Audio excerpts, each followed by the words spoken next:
నమస్తే MCTV news కి స్వాగతం. ముందుగా బులెటిన్ లో హెడ్లైన్స్. కుల వివక్ష లేకుండా ప్రజలందరూ కలిసిమెలిసి ఉంటే దేశం బలోపేతంగా ఉంటుంది. సబ్ కలెక్టర్ మేఘా స్వరూప్ అభిప్రాయం. మదనపల్లె రూరల్ మండలం పసనమాకులపల్లె యందు ఎస్సీ ఎస్టీ మానిటరింగ్ మరియు పౌర హక్కుల దినోత్సవాన్ని నిర్వహించిన అధికారులు. గందరగోళం మధ్య మమా అనిపించిన మున్సిపల్ కౌన్సిల్ సాధారణ అత్యవసర సమావేశాలు. గడిచిన 4 సంవత్సరాల్లో తమ వార్డుల్లో ఎటువంటి అభివృద్ధి కార్యక్రమాలు చేపట్టకపోవడం వివక్షత కాదా అని ప్రశ్నించిన టీడీపీ కౌన్సిలర్ తులసిరామకృష్ణ. కుల వివక్షత లేకుండా ప్రజలందరూ కలిసిమెలిసి ఉంటే దేశం బలోపేతంగా ఉంటుందని సబ్ కలెక్టర్ మేఘస్వరూప్ తెలిపారు. నేడు మదనపల్లె రూరల్ మండలం పనసమాకులపల్లె నందు పౌర హక్కుల దినోత్సవం మరియు ఎస్సీ ఎస్టీ మానిటరింగ్ సమావేశాన్ని సబ్ కలెక్టర్ అధ్యక్షత నిర్వహించారు. కార్యక్రమంలో డీఎస్పీ మహేంద్ర, తహసీల్దార్ ధనుంజయ, ఎంపీడీఓ తాజ్ మస్రూడ్, సర్పంచ్ మల్లికార్జున, సిఐ వెంకటరమణ, కళా వెంకటరమణ, ఎంఈఓ ప్రభాకర్ రెడ్డి తదితరులు పాల్గొన్నారు. ఈ సందర్భంగా సబ్ కలెక్టర్ మాట్లాడుతూ గ్రామాల్లో ప్రజలు అందరూ కుల వివక్షత లేకుండా ఐక్యంగా ఉండాలని కోరారు. ఏమైనా సమస్యలు ఉంటే తమ దృష్టికి తీసుకురావాలని సూచించారు. గ్రామస్తులు మాట్లాడుతూ తమకు శ్మశాన వాటికకు స్థలాన్ని మంజూరు చేయాలని, అలాగే ఇళ్ల స్థలాలు లేని వారికి ఇళ్ల స్థలాలు కేటాయించి పట్టాలు మంజూరు చేయాలని కోరారు. సబ్ కలెక్టర్ స్పందిస్తూ ఉన్నతాధికారుల దృష్టికి తీసుకెళ్లి సమస్యలను పరిష్కారానికి పనిచేస్తామన్నారు.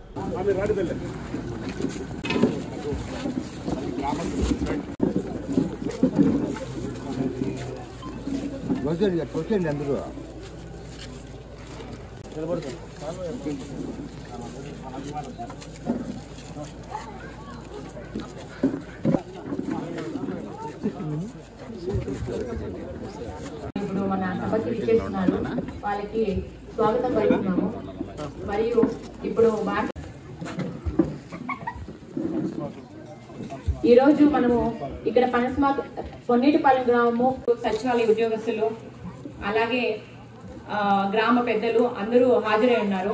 సివిల్ రైట్స్ అధికారాలు అంటే వేరే వాళ్ళతో పోలిస్తే ఈ సభను ఉద్దేశించి మాట్లాడవలసిందిగా గనుల ఎంపీడీఓ గారిని కోరుతున్నాను.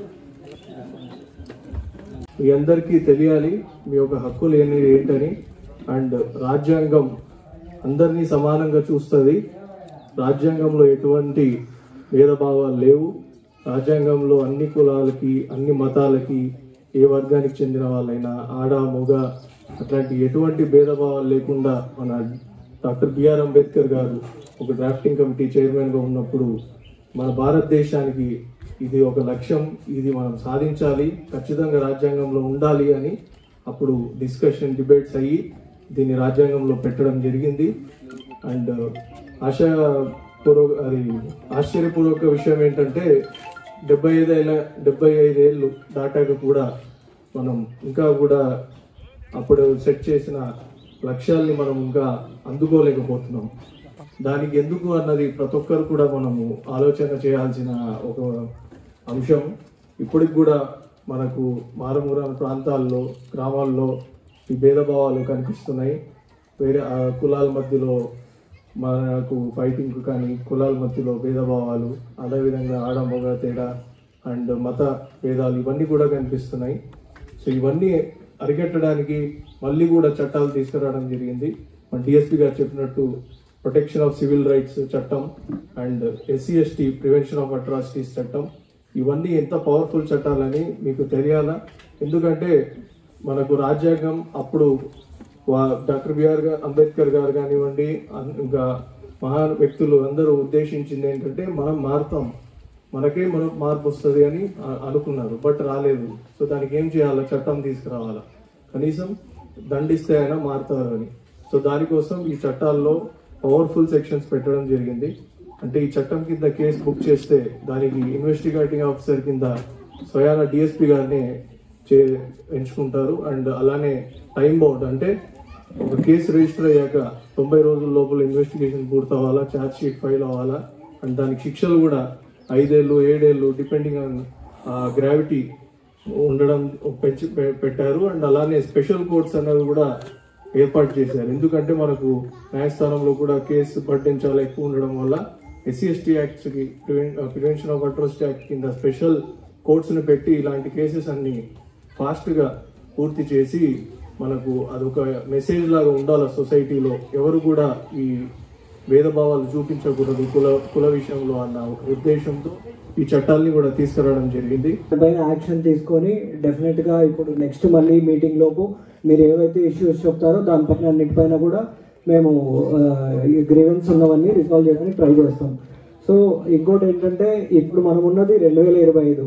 ఈ టైంలో కూడా ఈ డిఫరెన్సెస్ అనేది క్యాస్ట్ బేస్డ్ డిస్క్రిమినేషన్ వీటన్నిటి వల్ల మనకి లాలో 2 ఉన్నాయి. Protection of civil rights act 1955, ఇంకోటి SC/ST యాక్ట్. సో ఎవరైనా కానీ లైక్ క్యాస్ట్ బేస్డ్ డిస్క్రిమినేషన్, ఏదైనా షాప్లో వెళ్తున్నాడు ఒక పర్సన్, దానికి వెళ్తున్నాడు, మీరు సర్వీస్ ప్రొవైడ్ చేయలేదు, లేదు అమ్మలేదు, ఇంకోటి ఇట్లా పబ్లిక్ రోడ్స్ ఉన్నాయి, వీటన్నిటిని యూజ్ చేయకోకుండా డిస్క్రిమినేషన్ చేశారంటే మీకు protection of civil rights act పరంగా సెక్షన్ 4, 5, 6, 7 కింద 2 ఏళ్ళు జైలు శిక్ష ఉంటుంది. సో మీకు ఇవన్నీ తెలియదు కాబట్టి లీగల్ అవేర్నెస్ కూడా పెంచుకోవాలి. సో ఇప్పుడు మనం ఉన్న 2025లో అందరం కలిసి ఉండాలి, అదేవిధంగా ఈ డిఫరెన్సెస్ అనేది లేకుండా కలిసి బతకాలి. సో ఇంకా మీకు ఏమైనా ప్రాబ్లమ్స్ ఉంటే మేము నోట్ చేసుకుంటాము, నేను సబ్ కలెక్టర్ సార్ అవి రిజాల్వ్ చేయడానికి ట్రై చేస్తాం. Thank you. మన రాష్ట్రంలోని ప్రతి జిల్లా, ప్రతి మండలంలో కూడా ఏదైనా ఒక గ్రామంలో ఈ పౌర హక్కుల దినోత్సవం విధిగా నిర్వహించాలని చెప్పి మనకి భారత రాజ్యాంగంలో డాక్టర్ బిఆర్ అంబేద్కర్ గారు రచించిన రాజ్యాంగంలోని సూచనల మేరకు ఈ 2001లో డాక్టర్ జస్టిస్ పున్నయ్య కమిషన్ సిఫార్సుల మేరకు అప్పుడు రాష్ట్ర ప్రభుత్వం అంతా కూడా ప్రతి నెల ఈ 35న సివిల్ రైట్స్ డే, అదేవిధంగా నెలలో ఒకరోజు మండల level vigilance and monetary committee meeting నిర్వహించాలని చెప్పడం, తర్వాత 3 నెలలకు ఒకసారి డివిజన్ లెవెల్లో, అదేవిధంగా జిల్లా లెవెల్లో కూడా vigilance and monetary committee meeting నిర్వహించి ఈ ఎటువంటి అసమానత లేకుండా పౌరులందరూ కూడా సమానమే, ఈ అంటరానితనం కావచ్చు, లేదంటే SC/ST అట్రాసిటీస్ కావచ్చు, ఇలాంటివి ఏమీ లేకుండా అందరూ సమానమే అని చెప్పి తెలియజేస్తూ ఎక్కడైనా అంటరానితనం ఉంటే కూడా వాటిపైన కఠినంగా చర్యలు తీసుకునే విధంగా మనకి SC/ST అట్రాసిటీస్ యాక్ట్స్లో ఉన్నాయి కాబట్టి దాని మేరకు కఠినంగా చర్యలు తీసుకోవడం జరుగుతుందని చెప్పి అలాంటి చేసేవారికి కూడా వాళ్ళకి హెచ్చరిక చేస్తూ, అదేవిధంగా ప్రతి ఒక్క పౌరులకు కూడా ఇలాంటి అవగాహనంతా కూడా కల్పించి ఎటువంటి అసమానతలు కానీ ఈ తేడాలు కానీ లేకుండా చేయాలనే ఉద్దేశంతో ఈ తలపెట్టిందే మనకి ఈ పౌర హక్కుల దినోత్సవం, సివిల్ రైట్స్ డే. ఈ మెంబర్స్ అందరూ కూడా కలిసి సివిల్ రైట్స్ డే కావచ్చు, మండల లెవెల్ విజిలెన్స్ మానిటరీ కమిటీ కావచ్చు, ఇవన్నీ కూడా జరిపినప్పుడు ఎక్కడైనా మండల లెవెల్లో జరిగినప్పుడు ఎక్కడ ఏ గ్రామంలో ఉన్నా కూడా అన్ని చర్చించడం జరుగుతుంది. సో ఇది వరకు వచ్చిన సమస్యలు, దాన్ని తీసుకున్న పరిష్కార మార్గాలు, తర్వాత అప్పటికే ఏదైనా సమస్య ఉంటే అవి గుర్తించడం. ఈ విలేజ్ లో జరిగినప్పుడు అయితే స్పెసిఫిక్ గా ఒక హ్యామ్లెట్ గురించి జరుగుతుంది కాబట్టి ఆ కుగ్రామానికి సంబంధించిన వివరంగా తెలుసుకుని అక్కడ ఏదైనా సమస్య ఉంటే అప్పటికప్పుడే పరిష్కరించే మార్గాలు ఉంటే అవి పరిష్కరించడం, లేదా దాని తర్వాత ఈ సివిల్ రైట్స్ జరిగిన తర్వాత తదుపరి 3 వారాల లోపు, అంటే నెక్స్ట్ 1 మంత్ లోపు మళ్ళీ విజిట్ చేయాల్సిన అవసరం ఉంటే కూడా ఆ గ్రామంలో విజిట్ చేసి అలాంటి సమస్యలు ఉంటే కూడా పరిష్కరించడం. కాబట్టి ఈ అంటరానితనం ఇవన్నీ కూడా పాతకాలంలో ఉండేవి. అలాంటివి ఎక్కడైనా అంటే దేవాలయాల్లోకి ఒక వర్గము, ఒక జాతి, ఒక కులము వారిని అలో చేస్తూ వేరే వాళ్ళని అలో చేయకపోవడం, లేదంటే హోటల్స్లో కావచ్చు, టీ అంగడిలో కావచ్చు, భోజనాల దగ్గర కావచ్చు, ఎక్కడైనా కూడా 2 పద్ధతులు, అంటే ఒక వర్గానికి ఒక విధంగా ఇంకో వర్గానికి అలాంటివి ఏదైనా చేయడం, లేదంటే త్రాగునీటి బోర్లు, బావులు ఇలాంటివి ఎక్కడైతే వాడుతున్నారో అవి కావచ్చు, ఎక్కడైనా కూడా ఎటువంటి తేడా లేకుండా ఈ పౌరులందరూ అందరికీ కల్పించిన హక్కులన్నీ కూడా సమానమే, ఒకరికి ఎక్కువ ఒకరికి తక్కువ ఏమీ లేదు. కాబట్టి దాని మేరకు చేయడం. మీ అందరికి కూడా నా యొక్క విన్నపం ఏమంటే, ఎవరైతే ఈ అర్హత కలిగిన చదువుకున్న యువత ఎవరైతే ఉన్నారో వాళ్ళందరూ అదేవిధంగా 50 ఏళ్ల వయసు వరకు కూడా ఈ రకరకాల రుణాలు పొందేదానికి అర్హత ఉండేవాళ్ళు ఆన్లైన్లో అప్లై చేసుకోవాలా. మీరు ఎక్కడైతే మీ బ్యాంక్ ఖాతా కలిగి ఉంటారో ఆ బ్యాంకు మీరు అందరూ అప్లై చేసుకోవాలని కోరుకుంటున్నాను. అదేవిధంగా ఈ ఆధారు అంటే చిన్నపిల్లలు 0 నుంచి 6 ఇయర్స్ పిల్లలు ఎవరైతే ఉన్నారో వాళ్ళని కూడా నమోదు చేసుకోవాలా. ఇప్పుడే పుట్టిన బిడ్డ నుంచి 5 ఏళ్ల లోపు ఉండే వాళ్ళందరికీ ఆధార్ నమోదు చేసుకోవాలా. అదంతా మీ బాధ్యత. అదేవిధంగా ఈ ప్రభుత్వము రకరకాల సర్వేలు చేస్తుంది. అందులో ఈ ప్రతి సర్వే కూడా ఐరిష్ కానీ తర్వాత బయోమెట్రిక్ కానీ ఓటీపీ కానీ దాని ద్వారా చేయడం జరుగుతుంది. కాబట్టి మీరందరూ ఈ ఫోన్ నంబరు ఖచ్చితంగా మీ ఆధార్కి లింక్ చేసుకోవాలనేది నా యొక్క నేను కోరుకుంటున్నాను. అదేవిధంగా ఈ ఆధార్లో మీరు ఫోన్ నంబరు లింక్ చేయకపోతే ఏ స్కీమ్ కూడా మీకు వర్తింపజేసేదానికి కష్టతరం అవుతుంది. కాబట్టి మీరందరూ ఈ ఆధార్కి మీ యొక్క ఫోన్ నంబరు లింక్ చేసుకోవాలని కోరుకుంటూ సమానంగా దాంట్లో స్వేచ్ఛ, సమానత్వం, సోభ్రతత్వం, న్యాయం అందరికీ సమానంగా అందాలని చెప్పేసి పౌర హక్కు దినోత్సవంలో డాక్టర్ బిఆర్ అంబేద్కర్ గారు చెప్పడం జరుగుతుంది. అంటే ఆ గ్రామంలో గాని, మండలంలో గాని, జిల్లాలో గాని, అదేవిధంగా రాష్ట్రంలో గాని ఉన్నటువంటి ప్రజలందరూ కూడా సమానమైన విషయాన్ని పౌర హక్కుల దినోత్సవంలో ఆయన చాలా స్పష్టంగా చెప్పడం జరుగుతుంది. కాబట్టి మిత్రులారా, ఒకవేళ గ్రామంలో ఉన్నటువంటి అగ్ర కులస్తులు గాని, ఎస్సీ ఎస్టీలు గాని భేదాభిప్రాయాలు ఉంటే భారత రాజ్యాంగంలోనే డాక్టర్ బిఆర్ అంబేద్కర్ గారు 1959 సంవత్సరంలోనే ఎస్సీ ఎస్టీ యాక్ట్ చట్ట ప్రకారంగా ఆయన చేర్చడం జరుగుతుంది. ఆ చట్ట ప్రకారంగా అక్కడ ఉన్నటువంటి అగ్ర కులస్తులు ఎవరైతే ఉన్నారో దళితుల పైన గానీ, ఎస్సీల పైన గానీ, గిరిజనుల పైన గానీ అక్కడ వంటి దాడులకు దిగబడి గానీ, వాళ్ళని అవమానపరచడం గానీ అనే విషయాల్ని చేస్తే వాళ్ళకి చట్ట ప్రకారంగా వాళ్ళకి శిక్ష పడుతుందనే విషయాన్ని ఈ పౌర హక్కుల దినోత్సవంలో కూడా చెప్పడం జరుగుతుంది. కాబట్టి మనము అన్నదమ్ముల వలె ఒక గ్రామంలో ఉన్నటువంటి ప్రతి ఒక్క విషయంలోనూ కూడా అందరూ సమానంగా బ్రతకాలి అనే విషయాన్ని పౌర హక్కు దినోత్సవం తెలియజేస్తారు. కాబట్టి అదేవిధంగా డాక్టర్ బిఆర్ అంబేద్కర్ ఒక భారత రాజ్యాంగంలో చెప్తాడు, కుల నిర్మూలన, అదేవిధంగా ఆర్థిక సమానత్వం, సాంఘిక సమానత్వం అనేటివి రెండు సమానంగా ఉంటేనే మనము ఈ దేశంలో సమసమానంగా అందరూ బతుకుతారనే విషయాన్ని అదే భారత రాజ్యాంగంలో డాక్టర్ బిఆర్ అంబేద్కర్ గారు చెప్పడం జరుగుతుంది. అంటే సామాజిక న్యాయం జరగాలంటే కుల నిర్మూలన జరగాలంటాడు అంబేద్కర్. కుల నిర్మూలన అనేది గ్రామంలో వెళ్ళిపోతే సమాజంలో అందరూ కూడా సాంఘికంగా సమానంగా బతుకుతారనే విషయాన్ని అదే రాజ్యాంగంలో స్పష్టంగా చెప్పడం జరిగింది డాక్టర్ బిఆర్ అంబేద్కర్ గారు. అదే రకంగా ఆర్థిక సమానత్వం కూడా రావాలంటే అంబేద్కర్ అదే భారత రాజ్యాంగంలో స్టేట్ సోషలిజం, భారత రాజ్యాంగం సమానంగా ఉండాలని చెప్పేసి అంబేద్కర్ గారు చెప్పడం జరుగుతుంది. కాబట్టి సాంఘిక న్యాయము, ఆర్థిక న్యాయము ఈ రెండు ఏ విధంగా అయితే సమానంగా ఉంటాయో అప్పుడే ప్రతి ఒక్క గ్రామము, మండల, జిల్లా, రాష్ట్ర స్థాయిలో అందరూ కూడా సమానంగా బ్రతుకుతారు అనే విషయాన్ని చాలా స్పష్టంగా రాజ్యాంగంలో చెప్పడం జరుగుతుంది. తెలంగాణలో ఉన్న విద్యారంగం చాలా గొప్పది. ముఖ్యంగా మా ఎడ్యుకేషన్ డిపార్ట్మెంట్లో 6 నుంచి 14 సంవత్సరాల వరకు పిల్లలు ఎవరు డ్రాప్అవుట్ కాకూడదు. అట్లాంటి వాళ్ళు ఎవరైనా ఉంటే ఖచ్చితంగా వాళ్ళు బడిలోనే ఉండాలా. అట్లాంటి వాళ్ళు ఎవరైనా డిఫరెంట్ కారణాల వల్ల ఏదైనా చదువు మానేసింటే కన్నా మా నోటీసు కలిసేస్తే వాళ్ళు మళ్ళీ స్ట్రీమ్ గైడ్లోకి తెచ్చి వాళ్ళు మళ్ళీ బాగా చదువుకున్నట్టు. ఎందుకంటే అన్నిటికీ ముఖ్య కారణం చదివే. చదువుకు మించిన సంపద ఏదీ లేదు. చదువుకుంటే ఇప్పుడు మన అధికారులు మేము అందరూ కూడా చదువుకొని ఎగ్జామ్ రాసి వచ్చి ఉన్నాం. కాబట్టి మన పిల్లలు కూడా బాగా చదువుకోవాలని కోరుకుంటూ, మీకు ఏదైనా డ్రాప్ అవుట్ కానీ ఏదైనా చిన్న చిన్న కారణాల వల్ల కానీ డ్రాప్ అయిపోయింటే అమ్మాయిని అయితే కేజీబీలోను, మిగతా వాళ్ళు హాస్టల్లోను, లేదంటే ఇక్కడ మన స్కూల్స్లోను మీకు ఎక్కడైతే అవకాశం ఉంటుందో, అవసరం ఉంటుందో అట్లాంటి చోట మేము చేర్పిస్తామని, కాబట్టి అట్లాంటి వాళ్ళు ఎవరైనా ఉంటే మా నోటీస్ తేవాలని కోరుకుంటూ ముగిస్తున్నాం. Thank you. కేవలం కొన్ని వార్డుల్లోనే అభివృద్ధి పనులకు సంబంధించి ప్రతిపాదనలు కౌన్సిల్ ఎజెండాలో పొందుపరిచారని, తమ వార్డు పట్ల వివక్షత ఎందుకు చూపుతున్నారని టీడీపీ కౌన్సిలర్ తులసిరామకృష్ణ చైర్పర్సన్ వరపన మనూజాను ప్రశ్నించారు. నేడు మదనపల్లి మున్సిపల్ కౌన్సిల్ హాల్ నందు సాధారణ అత్యవసర సమావేశాలు చైర్పర్సన్ అధ్యక్షతన జరిగాయి.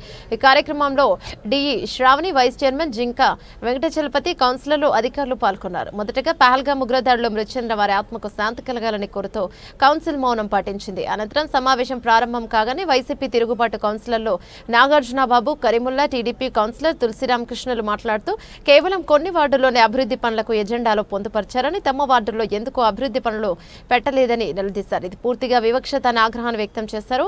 చైర్పర్సన్ వరపన మనూజ మాట్లాడుతూ అన్ని వార్డులు తమకు సమానమేనని వివక్షత చూపడం లేదన్నారు.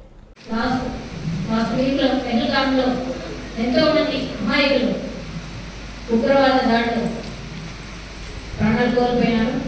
వాటికి సంబంధించి కేంద్ర ప్రభుత్వం ఏ నిర్ణయం తీసుకున్నా దానికి మేము కట్టుబడి ఉంటాం. ఒకసారి ఇలాంటి గాడే జరగడానికి లేకుండా ఎవరైనా చేయాలంటే భయపడే విధంగా అంత కఠినంగా జీవో తీసుకురావాలని కేంద్ర ప్రభుత్వం మేమందరూ మున్సిపాలిటీ తరఫున కోరుకుంటున్నాము. సాధారణ సమావేశంలో వర్కులు ఏకపక్షంగా పెట్టారని అవన్నీ రద్దు చేయాలని అందరూ డిమాండ్ చేస్తే వాయిదా వేయడమైనది చూసి రాసి మళ్ళా పెట్టారు అధ్యక్ష. దయవుంచి అవన్నీ మళ్ళా రద్దు చేసి అందరికీ మీరు చెప్పారు ఏమని రండి మీరు ఇవ్వండి మేము ఇచ్చాము అధ్యక్ష. మీ అధ్యక్షత జరిగిన సమావేశంలో అవి ఏం కానీ మీరు ఇంప్లిమెంటేషన్ చేయలేదు అధ్యక్ష. దాంట్లో సమాధానం చెప్పాలి అధ్యక్ష. వాయిదా కదా రద్దు చేయమన్నారు. రద్దు చేసి అందరికీ సమన్వయం చేయాలి. ఓకే, దానికి సంబంధించి నేను ఒక వివరణ ఇస్తాను చూడండి. దీంట్లో వర్కర్స్ సంబంధించి మనం రెన్యూవల్ చేయాల్సింది ఒకటి ఉంది. తర్వాత శానిటేషన్ సంబంధించి ట్రాక్టర్లకు సంబంధించి ఒక అంశం ఉంది. వీటన్నిటిని వాయిదా వేయడం వల్ల వాళ్ళకి ఇవ్వాల్సింది మనం ఇవ్వకపోతే వాళ్ళ శాలరీస్ సకాలంలో ఇవ్వలేము, జీవో పాస్ దానివల్ల తీసుకురావడమే. దీంట్లో మీకు ఏవైతే ఆమోదం ఉంటాయి council majority of the council ఏదైతే ఆమోదం చేస్తూ వాటిని ఆమోదం చేస్తూ మిగిలిన వాటిని రద్దు చేయడం ఖచ్చితంగా ఏ కౌన్సిల్ ఏమైనా కట్టుబడి మనం చేయడం. ఇప్పుడు వర్క్స్ ఇంతవరకు మీకు తెలిసింది గత 3-4 months ఎమ్మెల్యే గారు రాష్ట్ర ప్రభుత్వం చెప్తాను సిఎఫ్ఎంఎస్ క్లియర్ చేస్తే అన్ని ఖర్చుని కార్యరూపంలోకి తీసుకురావాలనేది మా ఆలోచన కూడా మీకు అందరికీ తెలిసిన విషయము. దానివల్ల సిఎఫ్ఎస్ వల్ల అనేక ఇబ్బంది వల్ల లాస్ట్ ఫిబ్రవరి నుండి ఇంతవరకు కౌన్సిల్ కాంట్రాక్ట్ బిల్లులు పడలేదు. ఇప్పుడు గ్రీన్ ఇవ్వడం జరుగుతుందని చెప్తున్నా. దాన్ని వచ్చిన వెంటనే ప్రతి వాడిని ప్రయారిటీగా తీసుకుని ఏ వాడికి ప్రతి వాడికి కేటాయించి చేయడం జరుగుతుంది. ఏ వాడికి ఏ వాడికి ఎక్కువ లేదు తక్కువ నిష్పక్షపాతంగా ప్రతి ఒక్కరికి న్యాయం చేయడం అయితే 100% జరుగుతుంది. మీకు తెలుసు కదా మరి సిఎఫ్ఎంఎస్ లో డబ్బులు పడలేదు ఆర్డర్ తీసుకుని చైర్పర్సన్ చెప్పడం వల్ల వాటర్ సంబంధించిన శానిటేషన్ సంబంధించి అత్యవసరం వాటికి మాత్రమే నోటిఫికేషన్ ఇవ్వడం జరుగుతుంది. మీద వర్క్స్ కి ఇచ్చే ప్రసక్తి లేదు, జరగకూడదు. ఖచ్చితంగా దానికి సంబంధించి ఖచ్చితంగా దీని గురించి మా సమావేశం స్టార్ట్ అవ్వాలండి. దాని గురించి మా మెజారిటీ ఆఫ్ ది కౌన్సిల్ తీసుకునే నిర్ణయం మీద ఆధారపడి ఉంటుంది. హిందూ శ్మశాన వాటిపైన ఎందుకు మీరు 4 మంది చెప్పారు. ఆ హిందూ శ్మశాన వాటిను ఇమీడియట్ గా ఇంప్లిమెంటేషన్ చేసి అక్కడ వాళ్ళకు హ్యాండ్ ఓవర్ చేయండి. ఇంతవరకు ఇతర మతస్థులకైతే వీళ్ళు ఇది చేస్తున్నారు. హిందువులకై హిందూ మతస్థులై హిందూ ఉద్యోగస్తులై హిందూ ఎందుకు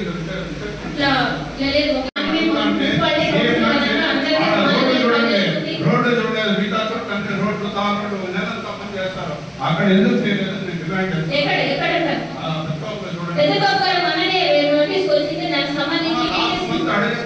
ఎమ్మెల్యే సార్ కూడా చెప్పినారు 10 రోజుల్లో రెక్టిఫికేషన్ చేయండి.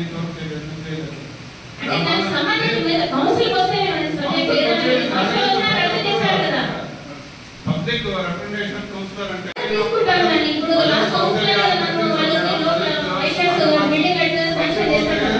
ప్రశాంతంగా వాళ్ళని ఇది చేయాలి. అట్లాంటిది అడుక్కునే వాళ్ళు కూడా దిక్కు లేకుండా అయిపోతుంది.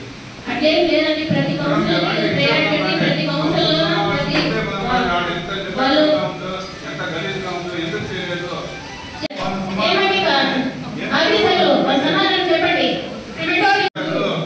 ఎమ్మెల్యే వాళ్ళు కూడా చెప్పిన 10 days లో దాన్ని రెక్టిఫికేషన్ చేసి హ్యాండ్ ఓవర్ చేయండి.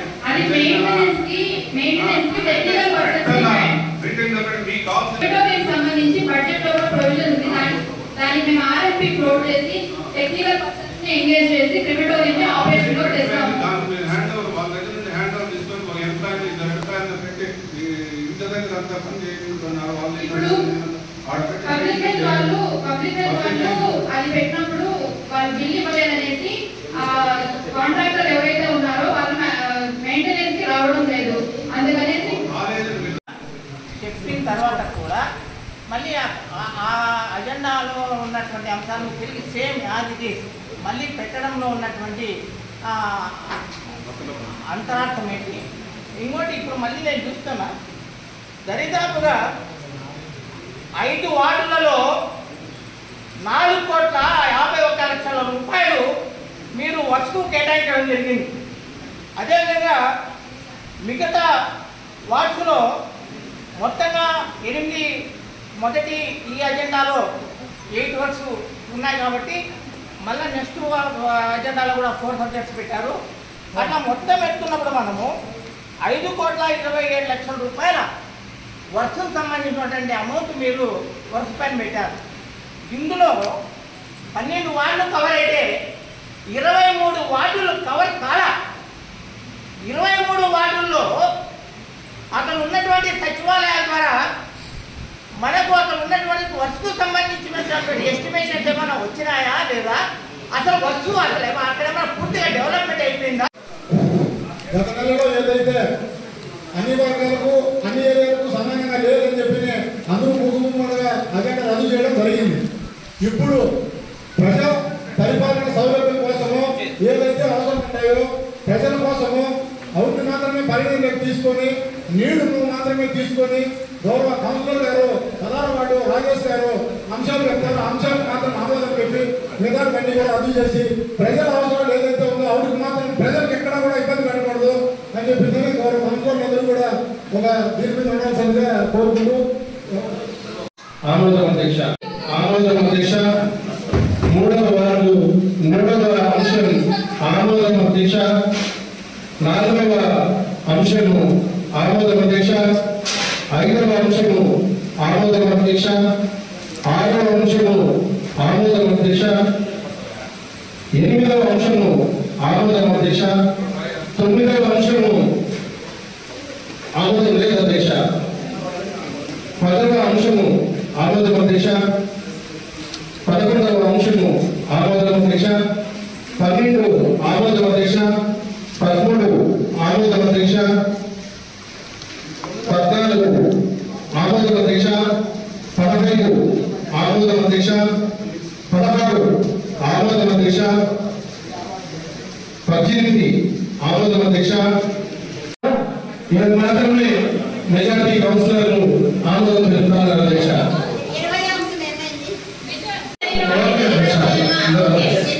సంబంధించిన అజెండా అధ్యక్ష. ఈ అజెండాలో 1వ అంశం అధ్యక్ష ఆమోదం అధ్యక్ష. 2వ అంశం ఆమోదం అధ్యక్ష. 3వ అంశం ఆమోదం అధ్యక్ష. 4వ అంశం ఆమోదం అధ్యక్ష. 5వ అంశం ఆమోదం అధ్యక్ష. 6వ అంశం ఆమోదం అధ్యక్ష. 8వ అంశం ఆమోదం అధ్యక్ష. 9వ అంశం ఆమోదం అధ్యక్ష. ఇవి మాత్రమే ఈ మొదటి మున్సిపల్ కౌన్సిలర్లందరూ కూడా ఆమోదం తెలుపుతారు అధ్యక్ష.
రాష్ట్ర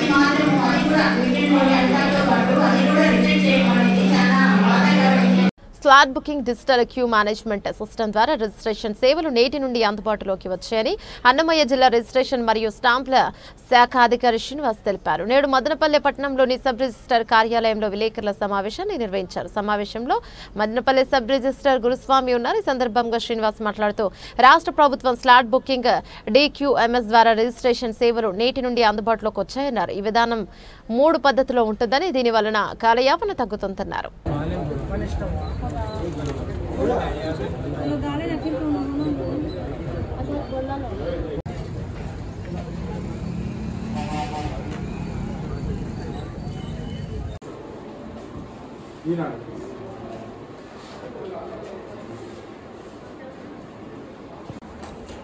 సార్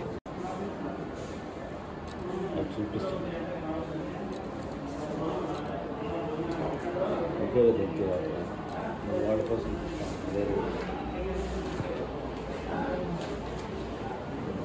ఫ్లాట్ బుకింగ్ మీద అవేర్నెస్ కల్పించండి.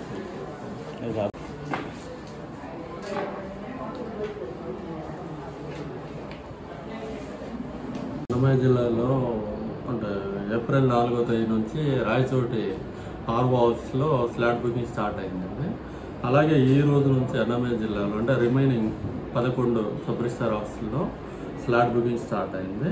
ఈ స్లాట్ బుకింగ్ అనేది మనము అంటే 3 విధాలుగా చేసుకోవచ్చు అండి. ఒకటి పీడీ చేసే టైంలో public data entry, next sub register ఆఫీస్లో QR కోడ్ స్కానర్ ఉంచాము, దాని ద్వారా చేసుకోవచ్చు. లేదంటే IGRS వెబ్సైట్లో ఒక ఆప్షన్ ఉంటుంది స్లాట్ బుకింగ్, దాని ద్వారా కూడా చేసుకోవచ్చు. ఈ స్లాట్ బుకింగ్ వల్ల పబ్లిక్ యూస్ఫుల్ ఏంటంటే వాళ్ళ సబ్ రిజిస్టర్ ఆఫీస్లో అంటే ఎక్కువసేపు వెయిట్ చేయకుండా ఉండే అవకాశం ఉంటుంది. తొందరగా వాళ్ళ పని కంప్లీట్ చేసుకోవచ్చు. అలాగే వాళ్ళకి అనువైన టైంలో వాళ్ళకి కన్వీనియన్స్ ఏ టైం ఉంటుందో అదే టైంలోనూ రిజిస్ట్రేషన్ చేసుకోవచ్చు. నెక్స్ట్ మీడియేటర్స్ ప్రమేయం కూడా ఎక్కువ ఉండదు ఈ స్లాట్ బుకింగ్ వల్ల. నెక్స్ట్ ట్రాన్స్పరెన్సీ ఉంటుంది. కాబట్టి దీన్ని ప్రజలందరూ ఉపయోగించుకోవాలని కోరుతున్నాను. శాంపుల్ కూడా ఆల్రెడీ శాంపుల్ వచ్చాయండి. ఏమిటో వేరియేషన్ ప్రాబ్లం వల్ల కొంచెం ఆన్లైన్లో ఎంటర్ చేయలేదు. 2 డేస్లో అయిపోతుంది. ఎయిర్పోర్ట్లో స్టాంప్స్ ఆన్లైన్ నెంబర్ రావాలి, అప్డేట్ చేస్తున్నాము అని చెప్పి జిల్లా వైజ్గా అదే ప్రాబ్లం. శాంపుల్లో కంప్యూటర్లో ఫిజికల్గా వేరియేషన్స్ ఉన్నాయి. ఆ వేరియేషన్స్ టాలీ చేస్తున్నాం. అది ఆల్రెడీ చేయించాము. అట్లాంటి సమస్య ఎక్కడెక్కడ ఉంది మనకి ఇప్పుడు? మన జిల్లా స్టేట్ వైడ్గా ఉంది. జిల్లాలో అన్ని ఆఫీసుల్లో వేరియేషన్స్ ఫిజికల్గా స్టాక్ ఉంటుంది, ఆన్లైన్లో స్టాక్ మోడల్లో ఉంటుంది. కానీ ఇది అది పర్ఫెక్ట్ టాలీ కావట్లేదు. కొన్ని ఆఫీసులు ఏంటంటే స్టాక్ మోడల్లో ఉన్న సీరియల్ నెంబర్ వేరే ఉంది, ఫిజికల్గా ఉన్న సీరియల్ నెంబర్ వేరే. ఈ వేరియేషన్స్ అన్నీ టాలీ చేయొచ్చు. ప్రజెంట్గా ప్రాసెస్ రన్ అవుతుంది. ఒక 2 డేస్లో కంప్లీట్ అవుతుంది. శివరాల ఆంజనేయ స్వామి దేవస్థానం నందు శ్రీవేద సంగీత నృత్యాలయం ఆధ్వర్యంలో సంగీతం, భరతనాట్యం, భగవద్గీత శ్లోకాలను నేర్పించడం జరుగుతోందని మదనపల్లె గ్రంథాలయ అధికారి వసంతకుమారి తెలిపారు. నేడు మదనపల్లె పట్టణంలోని శ్రీవరాల ఆంజనేయ స్వామి ఆలయంలో వేసవి సెలవుల సందర్భంగా ఏర్పాటు చేసిన భరతనాట్యం, సంగీత శిబిరాన్ని ఆమె ప్రారంభించారు. కార్యక్రమంలో ఆలయ కమిటీ సభ్యులు సాయి, సంగీతం, భరతనాట్యం శిక్షకురాలు సరస్వతి ఉన్నారు. సందర్భంగా వారు మాట్లాడుతూ పూర్వం ఆలయాలు వేదికగా అనేక కళలు నేర్పించడం జరిగేదన్నారు. దీనిని ఆదర్శంగా తీసుకొని మన శ్రీవరాల ఆంజనేయ స్వామి ఆలయంలో శ్రీ శిబిరాన్ని మన పిల్లల కోసం ఏర్పాటు చేయడం జరిగిందన్నారు. కావున తల్లిదండ్రులు ఈ అవకాశాన్ని సద్వినియోగం చేసుకోవాలని కోరారు.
మదనపల్లి పట్టణంలో అతి పురాతనమైనటువంటి శ్రీ వరాల ఆంజనేయ స్వామి దేవస్థానం ట్రస్ట్ సౌజన్యంతో శ్రీవేద సంగీత నృత్యాలయం వారి ఆధ్వర్యంలో 1వ తేదీ నుంచి అంటే రేపటి నుంచి ప్రతిరోజు సాయంత్రం 6 గంటల నుంచి అంతరించిపోతున్నటువంటి ప్రాచీనమైనటువంటి కళలను పెంపొందించాలి, వాటిని మళ్ళీ పునరుద్ధరించాలి అనే సదుద్దేశంతో ట్రస్ట్ యొక్క సౌజన్యంతో శ్రీవేద సంగీత నృత్యాలయం వారి ఆధ్వర్యంలో ప్రతిరోజు భరతనాట్యము, తర్వాత సంగీతము, అన్నమాచార్య కీర్తనలు, అదేవిధంగా భగవద్గీత లాంటి పురాతనమైనటువంటి గ్రంథాలను నేర్పిస్తూ పిల్లలకి సమాజానికి ఉపయోగపడే విధంగా మనం అభివృద్ధి చేయాలనే ఉద్దేశంతో ఈ కార్యక్రమాన్ని ప్రారంభించడం జరుగుతుంది.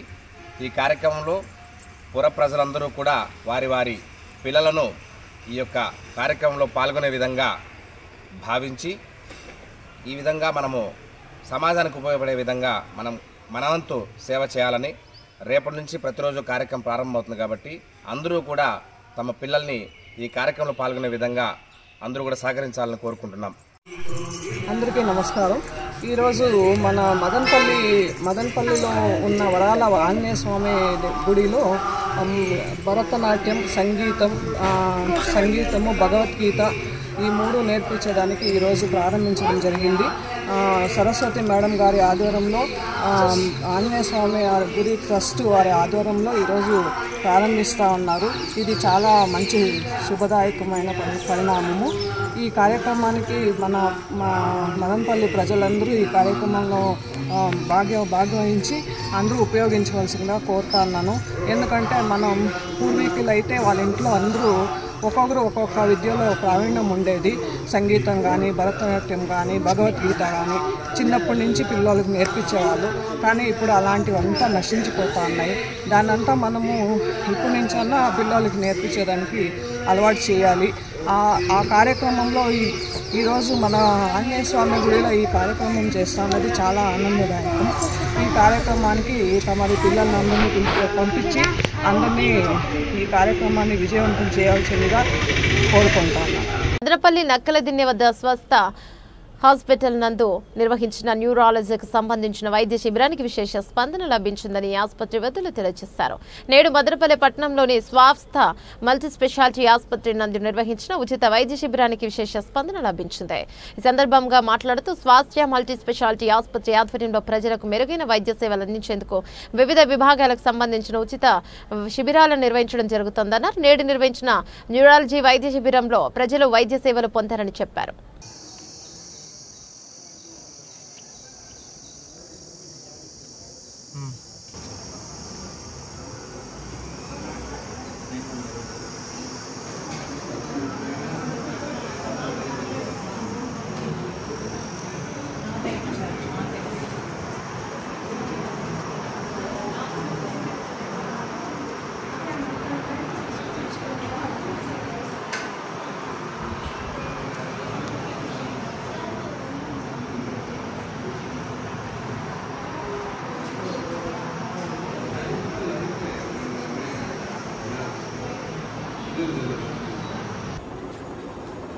పొద్దున రాత్రి 1:30 అది వేసి చూస్తాము.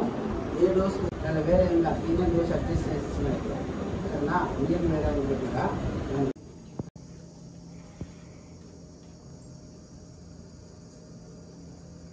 మదనపల్లిలో స్వాస్థ్య హాస్పిటల్స్ శ్రీఎం గురువు గారు సత్సంగ్ ఫౌండేషన్ ప్రెసిడెంట్గా ఈ నిర్మాణం చేశారు. దీనికి ముఖ్య కారణం ఏంటంటే గురువు గారికి ఈ కరోనా టైంలో మదనపల్లి ప్రజలు పడినటువంటి ఆరోగ్య ప్రాబ్లమ్స్ గురించి ఆలోచించి ఆయన మనసు కరిగి ఈ హాస్పిటల్ని ఏర్పాటు చేశారు. ఇది మదనపల్లిలో ఉన్న ఆసుపత్రుల్లో ప్రత్యేకమైనటువంటిది. అనేక రకమైనటువంటి ఫెసిలిటీస్తో, టెక్నాలజీతో, ల్యాబొరేటరీ ఫెసిలిటీతో కన్సల్టెంట్స్ ఫుల్ టైం ఇక్కడ పనిచేస్తూ 50 బెడ్ల హాస్పిటల్ ఇక్కడ నిర్మాణం చేయబడింది. గత 2 సంవత్సరాలుగా అనేక రకమైనటువంటి సేవలు అందించడం మొదలైంది. ఇక్కడ ముఖ్య ఉద్దేశం, గురువుగారి ముఖ్య ఉద్దేశం ఏంటంటే మదనపల్లిలో ఉన్న వారికి state of the art medical treatment అందజేయాలి. వాళ్ళకి మదనపల్లిలోనే ట్రీట్మెంట్ జరగాలి. వీలైనంత వరకు అన్ని ల్యాబొరేటరీ టెస్ట్, డయాగ్నోస్టిక్స్ కరెక్ట్గా చేయడానికి కావాల్సిన టెక్నాలజీ అంతా ఇక్కడే స్థాపింప చేయాలి. తర్వాత ప్రతి ఒక్కరూ ప్రతి చిన్నదానికి సిటీస్కి వెళ్ళాల్సిన అవసరం లేకుండా చేయాలన్న ముఖ్య ఉద్దేశంతో ఈ హాస్పిటల్ స్థాపించబడింది. సో ఇప్పుడు 2 సంవత్సరాలుగా చాలా మంది పేషెంట్స్ దీని గురించి ఉపయోగించుకున్నారు, చాలా బెనిఫిట్ పొందారు. ఇప్పుడు ఇక్కడ జనరల్ మెడిసిన్ ఉంది, జనరల్ సర్జరీ ఉంది, పీడియాట్రిక్స్ ఉంది, ఆబ్స్టెటిక్స్ అండ్ గైనకాలజీ ఉంది, తర్వాత డెంటల్ డిపార్ట్మెంట్ ఉంది, ఆర్థోపెడిక్స్ డిపార్ట్మెంట్ ఉంది, ఫిజియోథెరపీ ఉన్నది. కాబట్టి అన్ని బేసిక్ స్పెషాలిటీస్లో ఉన్నటువంటి అన్ని సౌకర్యాలు ఇక్కడ అందజేయడం జరిగింది. ముఖ్యంగా ఏంటంటే డయాగ్నోసిస్ చేయడానికి కావాల్సినటువంటి ఎక్స్రే, అల్ట్రాసౌండ్, సిటీ స్కాన్ ఉండడం వల్ల ప్రతి ఒక్కరూ ఇక్కడ స్పెసిఫిక్ డయాగ్నోసిస్ని ఇక్కడ చేసుకోవడానికి అనుకూలం అవుతుంది. ఇక్కడ ఉన్నటువంటి ల్యాబొరేటరీ చాలా హై ఎండ్. ఇక్కడ జరగాల్సిన టెస్ట్లే కాకుండా ప్రతి ఒక్క హై ఎండ్ టెస్ట్ కావాలి, బ్లడ్ టెస్ట్ కానివ్వండి, జెనెటిక్ టెస్ట్ కానివ్వండి, మాలిక్యులర్ టెస్ట్ కానివ్వండి, బ్లడ్ శాంపుల్స్ ఇక్కడ తీసుకొని వాళ్ళకి రిజల్ట్స్ మళ్ళీ వాళ్ళకి వచ్చేటట్టుగా అందచేయడానికి అనుకూలంగా జరిగిందనమాట. దీనివల్ల ముఖ్య కారణం ఏంటంటే మదనపల్లిలో ఉన్నటువంటి వారు బయటకి ఎక్కడికి వెళ్ళక్కర్లే, ఇక్కడికి వచ్చిన తర్వాత ఇక్కడే స్పెషలిస్ట్ చూస్తారు, డయాగ్నోసిస్ చేసుకుంటారు. బీసెంట్ దివ్యజ్ఞాన ప్రభుత్వ డిగ్రీ కళాశాల అభివృద్ధికి కృషి చేయాలని బహుజన యువసేన అధ్యక్షులు పునీత్ విజ్ఞప్తి చేశారు. నేడు మదనపల్లి ఎమ్మెల్యే షాజహాన్ బాషాను కలిసి వినతి పత్రాన్ని అందజేశారు. ఈ సందర్భంగా ఆయన మాట్లాడుతూ గతంలో మీరు ఎమ్మెల్యేగా ఉన్న సమయంలో ఈ కళాశాల అభివృద్ధికి 6 కోట్ల రూపాయలు మంజూరు చేయించారని గుర్తు చేశారు. అయితే ప్రస్తుతం ఆ నిధులతో చేపట్టిన అభివృద్ధి కార్యక్రమాలు ఆగిపోయి అసాంఘిక కార్యకలాపాలకు నిలయంగా మారిందని ఆవేదన వ్యక్తం చేశారు. ప్రస్తుతం అడ్మిషన్లు జరుగుతున్నాయని బీసెంట్ దివ్యజ్ఞాన ప్రభుత్వం డిగ్రీ కళాశాల నందు అన్ని కోర్సులను ప్రారంభించి అన్ని సబ్జెక్టులకు అధ్యాపకులను నియమించేలా చర్యలు తీసుకోవాలని కోరారు.